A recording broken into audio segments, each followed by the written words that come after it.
Well, good afternoon, everyone. Good afternoon. Welcome to the campus of Ohio Wesleyan University. You know, this past weekend, many of us gathered with our families to celebrate what we are thankful for.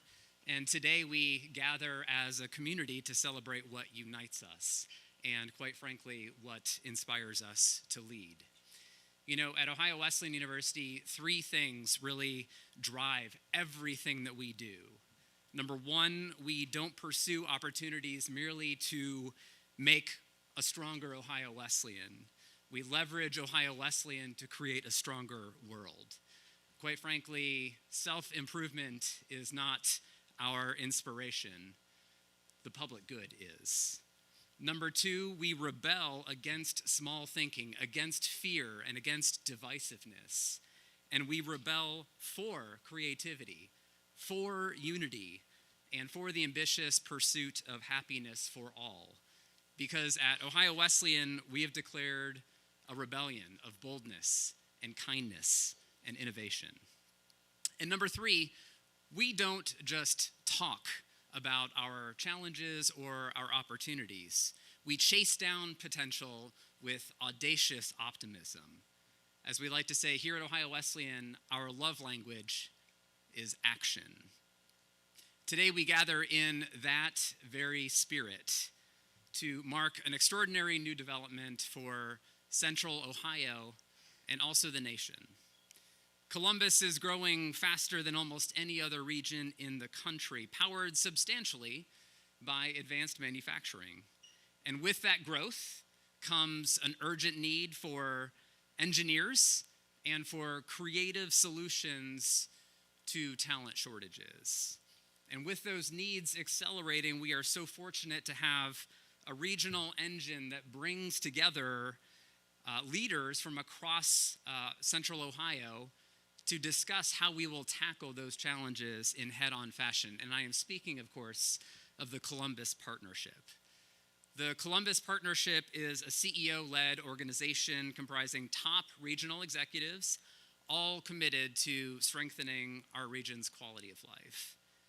Ohio Wesleyan's connection with the Columbus Partnership is strong, and it is deepened by the leadership of Kara Trott, who is the founder of Quantum Health.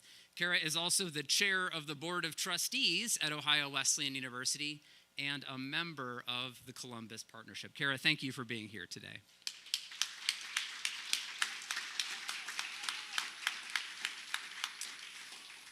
We are also honored that Jason Hall is here. Jason is the CEO of the Columbus Partnership. And Jason has already shown himself to be a bold and visionary and collaborative leader, qualities that make him an ideal partner as we think about how to address those workforce needs. We are thrilled to have him share his perspective with us on our region's rapid growth, on the urgent need for engineers, and on the need for collaboration and creativity. Jason, thank you for being here and welcome.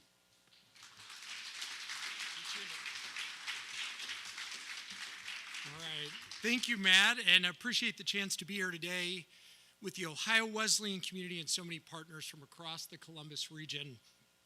You know, last time I was on campus, and we were actually in this room, was, I think, barely a month ago, welcoming Steve Wozniak, the co-founder of Apple, and getting to see students from the university pitching ideas, entrepreneurs, and I just want to say thank you. Your presidency is so full of boundary-pushing energy, not only for this university and the big announcements that are happening here with regular cadence, but what that does for the Columbus region overall. Thank you for your leadership as well, President Vandenberg.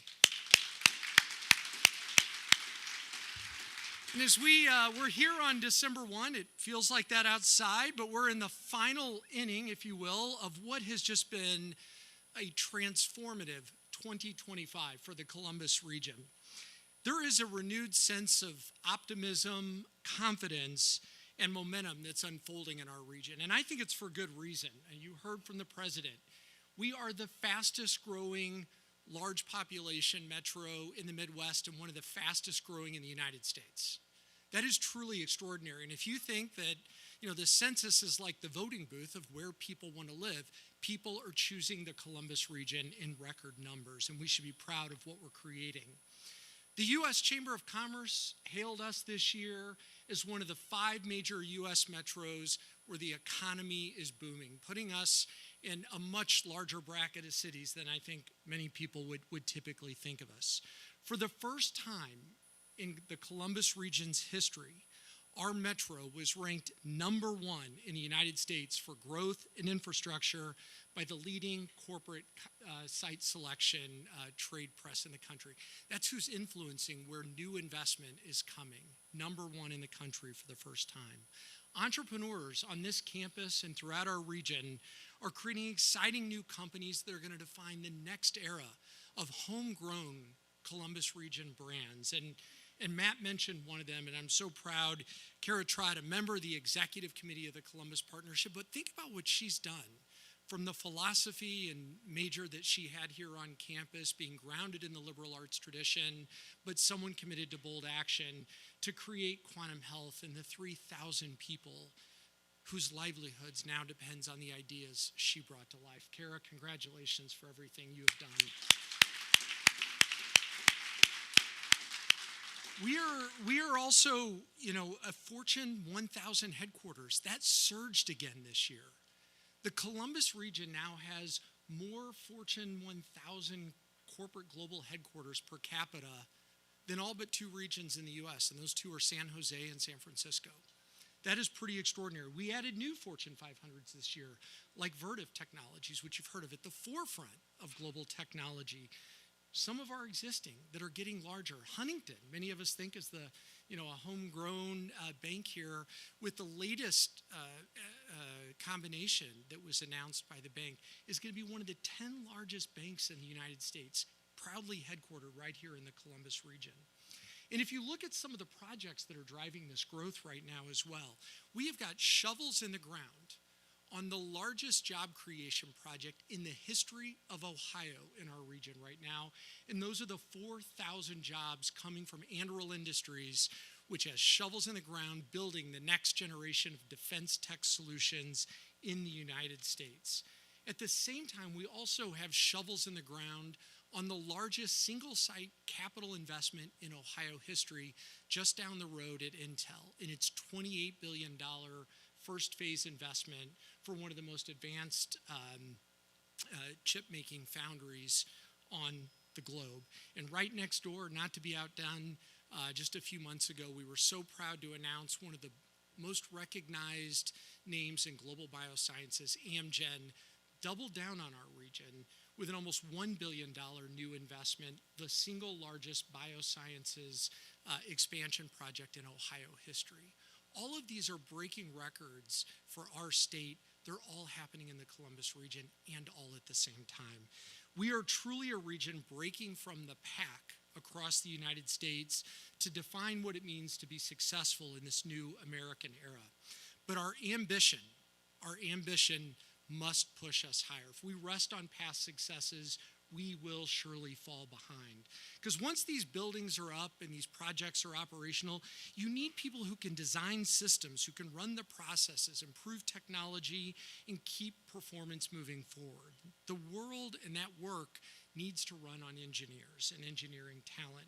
And at the Columbus Partnership, one of our core roles, just to put some numbers on this, is we manage the process by which we go out and compete with other cities and regions around the world to make sure these investments occur in Columbus and not other places.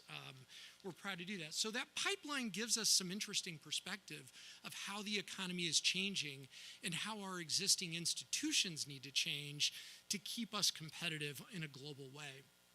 A few years ago, these advanced technology manufacturing companies requiring engineering talent and highly skilled employees made up about a third of that total pipeline of opportunity that we were competing for on any given day. Today, that number has skyrocketed to over 60%. So if you think about it, 6 out of every 10 opportunities we're competing for now are some of these advanced technology jobs requiring more and more engineering talent. And one of the biggest questions that we get from companies that we're trying to get to take that next step forward is, can you show us the engineers in the Columbus region? We have got to meet that demand if we as a region are going to meet the moment that we're living in now.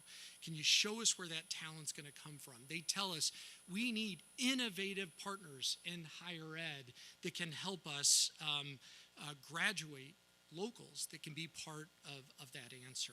And when you see big announcements like we are having here today, it validates that the Columbus region is not, we're not pausing, we're not letting the grass grow under us. We are continuing to innovate and be bold going forward. That is a huge deal to keep us globally competitive. You know, it was special. I learned earlier, prior to my arrival in Columbus, it was about 4 years ago, in this very room, where the board of trustees had invited the partnership in to have a meeting about what the future looks like. And one of the things we highlighted was, here's what we're seeing in this pipeline of opportunities for the Columbus region. We need institutions to produce more engineers. And I understand that was the spark. That was the spark that got this idea going about whether Ohio Wesleyan could diversify into that set of opportunities. And how exciting that only a couple of years later, we are here. That's why this moment matters, and that our future is not going to happen by chance, but with intention. We're in a strong position in Columbus because we bring a lot to the table. But I would be remiss if I didn't mention that it is our unmatched, truly unmatched civic collaborative spirit, bringing the public and private sectors and higher ed together under common vision and common purpose to take bold action that is our competitive advantage over any other region in the country. As someone who moved here from another region, I have never seen anything like it.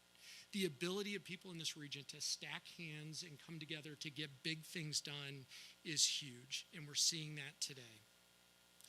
And that is certainly playing out here at Ohio Wesleyan, a liberal arts university, and I'm a proud graduate of the liberal arts tradition.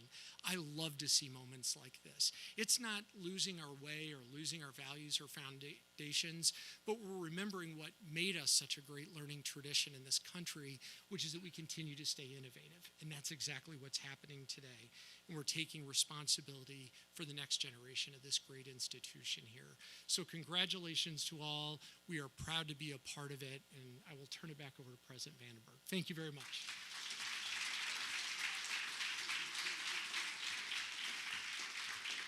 Jason, thank you so much again for your leadership and for those extremely insightful comments.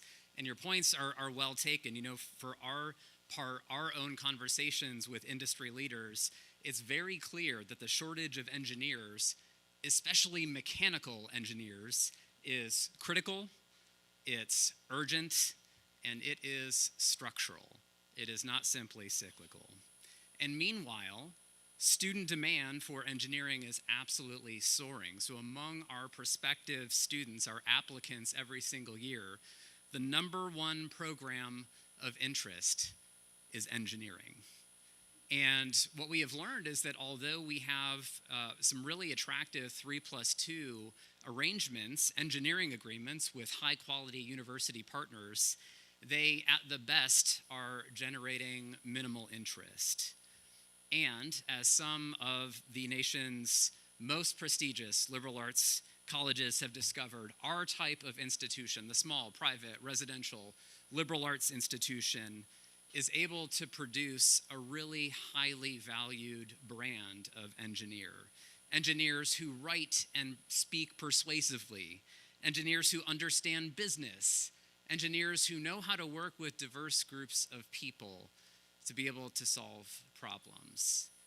And Ohio Wesleyan University has that opportunity as well. About a year ago, a group of faculty members, largely from math and physics, expressed interest in exploring an engineering program. And after an extensive feasibility study, we learned that adding mechanical engineering was pretty close to a slam dunk as far as those things go. And so over the summer and into this year, our leadership and our faculty worked hand in hand, and they developed a business plan and analyzed all the pressing issues, everything from class size and retention assumptions to the importance of, to Jason's point, retaining our core liberal arts identity no matter what programs we might add. And it truly was an iron sharpens iron type of process. The result of this diligence and research was a 54-8 faculty vote in favor of launching a new mechanical engineering program. And that feat was efficient, it was decisive, and it was a monumental win for shared governance and for teamwork at OWU. I am so very grateful for the work of our colleagues, and I'm equally thankful for the support of our board of trustees. And I'm particularly grateful for the thought partnership of George Conrades, a 1961 alumnus and our former chair of the board of trustees. And he and his wife, Patsy, a 1963 alumna, have been stalwart supporters of Ohio Wesleyan throughout the decades. And I am so proud to be able to call them friends. And they are joined here today by two of their wonderful children, Laura Conrades Wilson, class of 1988, and Anna Conrades, class of 2003. So welcome to the Conrades family.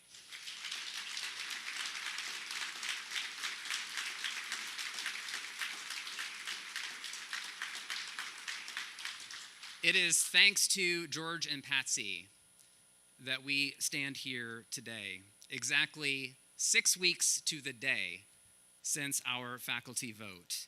And we stand here not simply to announce a new academic offering. We stand here today to blaze a new trail, to show how liberal arts institutions can produce the broadly educated and specifically skilled type of engineer that we know our industry partners need and want so badly. A vision of that magnitude requires transformative investment. And as they have done so many times before, George and Patsy saw an opportunity and they seized that opportunity in heroic fashion. To launch and permanently endow our new mechanical engineering program, George and Patsy have made one of the largest philanthropic commitments in the entire 183-year history of Ohio Wesleyan University.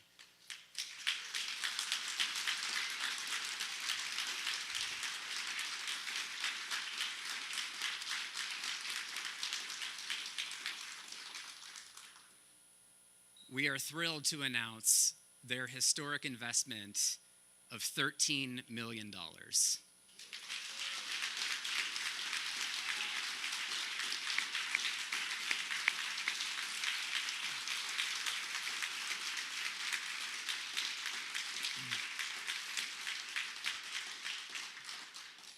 But wait, there's more. Ever the consummate leaders, George and Patsy saw an opportunity to broaden the circle a bit, the chance to partner again with one of their most beloved Ohio Wesleyan friends. And they asked me to invite fellow past board chair Helen Smith, class of 1956, and Gordon Smith, class of 1954, to, as George and Patsy put it, join in on the fun. Helen and Gordon are actually with us today on the live stream, and I am honored to share that they have indeed decided to join in on the fun in a remarkable way with their incredible gift of $2 million.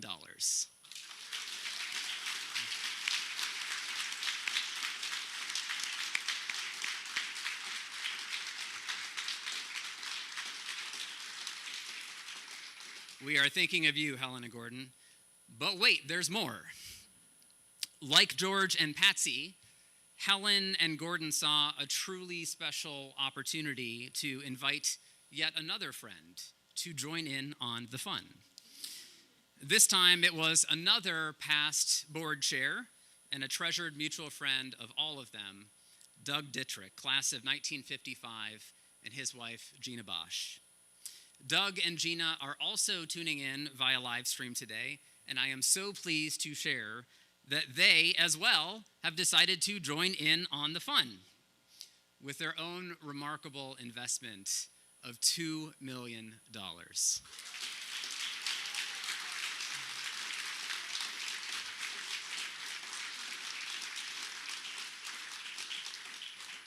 I guess if you're looking for a moral to this story, maybe it's this. When a longtime friend of yours calls you and asks you to join in on the fun, turn and run.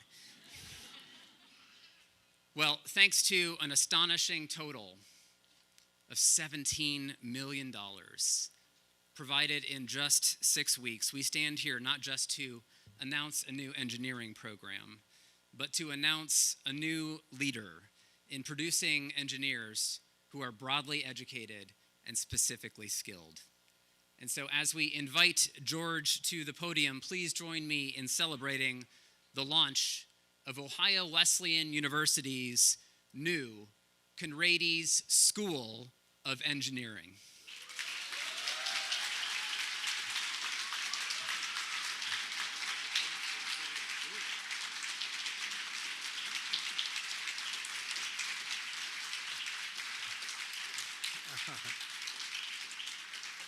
Thank you very much. Thank you, Matt, for that very nice introduction. Good afternoon, everybody. Provost Crowley, there she is. Members of Ohio Wesleyan's distinguished faculty. How many faculty members are here? Oh, this is great. This is great. You'll see why in a minute. Trustees, administrators, students, alumni, friends, and industry partners.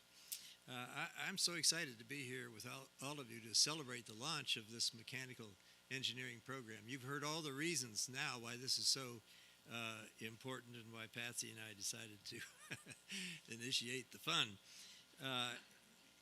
Patsy's been introduced, class of '63. Her father, Arthur Belt, played football for the Battling Bishops here in the early 1930s, and she's all decked out in her Ohio Wesleyan gear over here.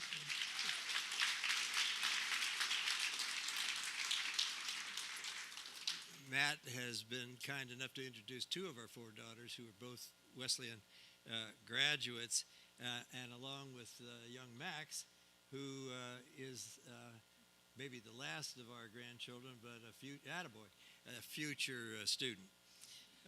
Now, of course, the kids are here to see where their inheritance is going. Yeah, you get it, right? Okay. Well, today I really want to salute the faculty. Those of you as a part of Ohio Wesleyan's faculty, your leadership actually has made this gift possible, as you also heard, by endorsing the importance of engineering as part of Ohio Wesleyan's liberal arts curriculum.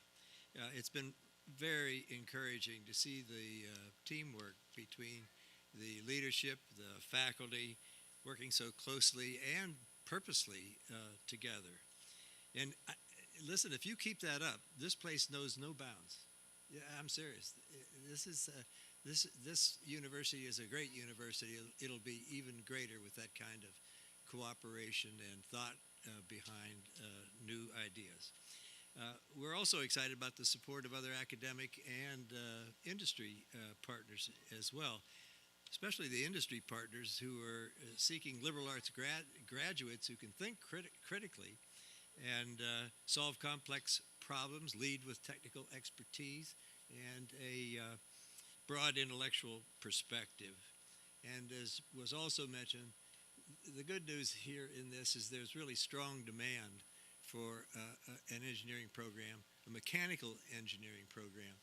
A month or so ago, The Economist magazine had a brief article in it on the importance of mechanical engineers in the age of AI, artificial intelligence, because mechanical engineers are raised, if you will, with an eye to risk. You know, you're going to build a bridge, it's going to fall down. You're going to build a building, it's going to tip over. They constantly are working on how can we minimize risk. Well, that's important in the age of AI, I'll tell you that. And so I think this kind of engineering training and thought process is really valuable in the whole new world that's ahead of us. Now, I want to talk about two professors who are at the heart of this gift in a way that I'm particularly grateful for. Dr. Robert Wilson of the mathematics department and Dr. Howard Maxwell of the physics department. I was in their classes, and as a high schooler in the 50s, I was fascinated by things that move, hot rods, motorcycles. The physics of the day was friction, not some of the things that you, astronomy and all the rest that's going on. So I majored in physics. Now, if there had been a mechanical engineering program, I definitely would have signed up for that. That was my real interest. I also took math courses, though, and enrolled in Dr. Wilson's new course called Numerical Analysis. What a fooler of a title. Who knew it was really about the next big thing, which being rapidly adopted by business in the late 50s, early 60s. The transistorized computer was just arriving on the scene. And Dr. Wilson, he taught us all about it. Input, storage, processing, output. Input with punch cards, output with punch cards. That's a far cry from being able to talk to your computer like you can do today. And then he took us on field trips to Nationwide Insurance down in Columbus to where we could compile and run our rudimentary programs on an IBM 650 computer. I just loved it. What a sight. A very large container-sized machine that with flashing lights, a rotating magnetic drum for storage. No transistors yet in that baby, but what a sight. And it caused the rotating drum was so powerful that it caused the floor to shake and rumble and almost drown out the sound of the air conditioning that was required to cool this monster. But I loved it. It seemed very much like a motorcycle. When it came time to graduate in 1961, I told Bob and Howard I wanted to be a drummer in a rock band. That was another phenomenon that was just coming on the scene in the 1960s, rock and roll. So here you got the computer, you got rock and roll, and I said I want to be a rock and roll in a rock and roll band.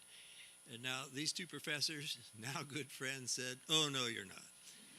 You're not doing that. Here's a list of 8 computer companies that are taking advantage of this new age, and we want you to interview them."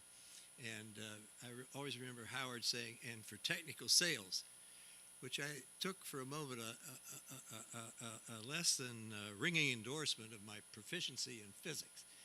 But in any event, I was hired by IBM in Columbus, Ohio, and rode the big blue wave of IBM for 31 years before retiring as a senior VP. I'd had responsibility for Asia Pacific, IBM United States. What a ride. But following my exposure at IBM to hardware and software for businesses, I had the opportunity in '94 to learn about the next big thing, which was the internet, becoming the CEO of a company by the name of Bolt, Beranek, and Newman, a leading R&D firm who in 1969 helped give birth to the internet. And after BBM was acquired, I became the initial chair and CEO of Akamai Technologies, which today is one of the leading cloud services providers on the internet. And as a director at Oracle, it's all about the cloud and all about the next big thing, artificial intelligence, which is just beginning, and it's going to change all of our lives in ways we've yet to experience and ways we have yet to understand. And all of this, I tell you that whole story because of these two professors who cared about a student, all of their students. And I'm confident that that's the same attitude and culture of Ohio Wesleyan's faculty today. They care about their students and what they're thinking and what happens to them. It's another reason why this journey and gift we're celebrating today would not have been possible without that experience. It also would not have been possible without my partner of 62 years and my best friend, Patsy, in her dink.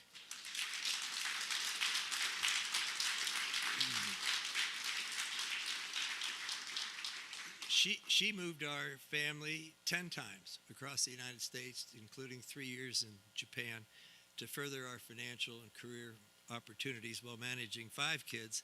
And she's a real leader. Those kids today still color the general. Along the way, she became a registered nurse. We're also grateful to Helen and Gordon Smith for joining in on the fun, Doug Dittrich for joining in on the fun with their significant gifts. And we're also grateful, somewhat separate subject, but for Cleo and Paul Schimmel, who continue to financially support and expand the Schimmelkenrade Science Center with their gifts that keep it going. And it's also important that we have a scientist's name on that building. Paul is one of the leading researchers in the world in the field of RNA. There's even more to cheer. We salute the academic and industry partners who are joining in on this. And Jason gave you a good review of what's going on there, which is if you think about this integration of engineering and liberal arts and the faculty endorsing that and embracing that and figuring out how this can make the whole even better, now we add others who come to the fore who say, well, we need your graduates.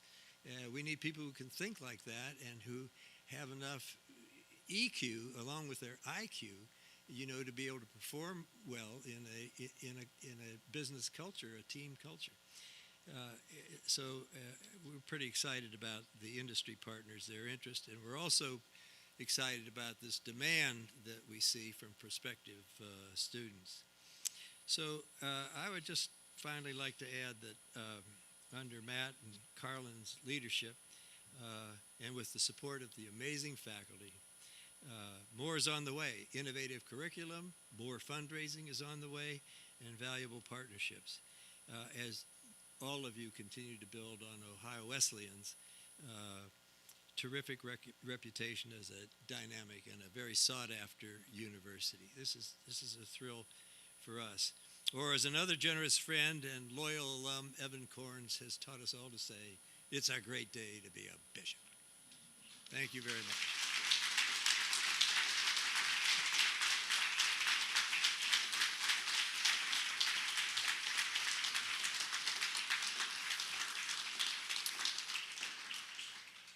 George, from where I'm standing, it sure looks like you became a rock star after all.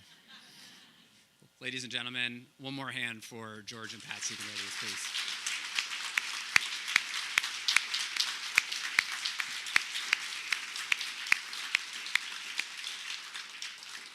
In wrapping up here, we want to express how beyond thrilled we are to also share this exciting moment with some special partners.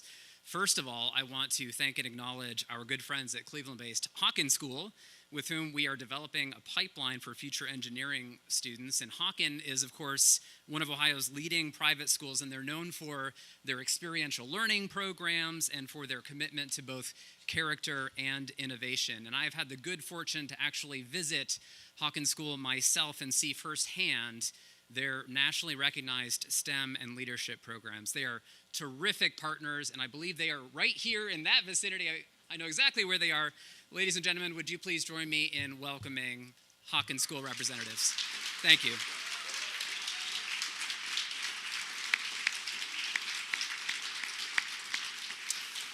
I also want to celebrate our new partnership with Vertiv, a leader in engineering solutions. So under our collaboration, OWU engineering students will receive priority interview consideration for the company's Central Ohio summer internships. And this collaboration does a couple of things. Number one, it gives our students early access to high-quality opportunities, and it also supports Vertiv's talent pipeline. And through this partnership, our students can gain a direct path to meaningful industry experience as part of their mechanical engineering education. And I wonder if you would all please join me in thanking Vertiv's Chief Innovation Officer, Greg Ratcliffe, and everyone at Vertiv for their partnership.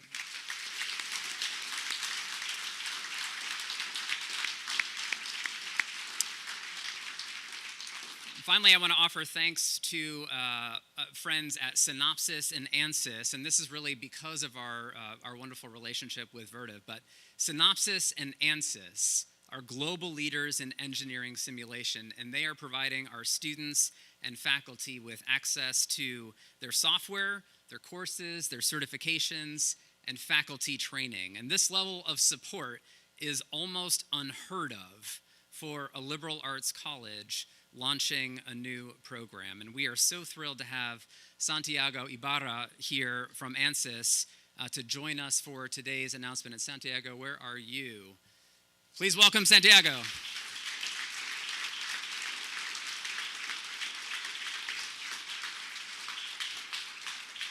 There are so many people to thank for being here today, but I want to take a stab at just thanking a few of the true champions that made today possible, including our incisive faculty champions, especially Brad Tree, Scott Linder, Han Guo, and Yunhua Ding, our entire faculty for their commitment, for their care, for their diligence, and for their trust. Our amazing staff leaders, including Carlin Crowley, Dale Brew, Adam Smith, and Brian Rellinger, and our incredible board of trustees. Natalie Doan and her terrific team in the advancement office, our partners at the Hawkins School, at Vertiv, Synopsys, and Ansys, and of course, George and Patsy Conrades, Helen and Gordon Smith, Doug Dittrick, and Gina Bosch. And thank all of you. Thank you to every student, faculty member, and staff member who comprise this Ohio Wesleyan University community. Thank you for your belief. Thank you for your commitment. And thank you for demonstrating those three driving values that I talked about at the outset so very well. Together, we are indeed leveraging Ohio Wesleyan to strengthen the world. We are indeed rebelling for boldness and kindness and innovation. And we are indeed fulfilling our potential with audacious optimism. This is a historic day at Ohio Wesleyan, and always it is a great day to be a bishop. So let's celebrate.